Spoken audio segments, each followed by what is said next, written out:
মুসল্লি, রাসু মুসল্লি, পারভেজ মুসল্লি, পলাশ মুসল্লি ৪-৫ জনে মিলে বাবুল আকনের ছেলে পলাশ আকনকে মেরেছে।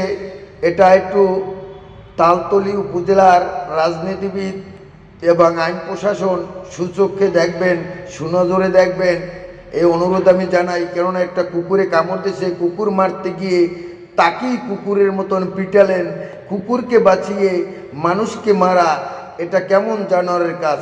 এবং পলাশের মা গিয়েছেন ছাড়াতে, তাকেও মেরেছেন, তারও টেনে হেসড়ে কাপড় চুপুর পিটে ছিঁড়ে ফেলেছে। এটা কেমন মানুষ হারাই ভিডিও রয়েছে, একটা মানে ধরে নাই যে সারারে মাটিয়ালা ওই একা একা ওরে মারতেছে।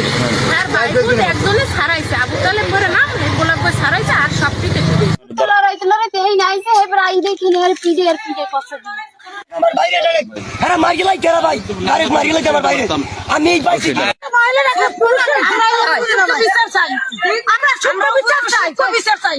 আমরা মানুষ আমরা মহিলা এখন ভাষা বিচার না তোমাকে মারবে, বারবার আমরা সব কামড়াইছি, ঠিক আছে কুকুরে কামড়াইছে, মালিকের কাছে বিচার দিতে আইছে, সেই কারণে যে ছেলেরে মারছে এর বিচার চাই আমরা।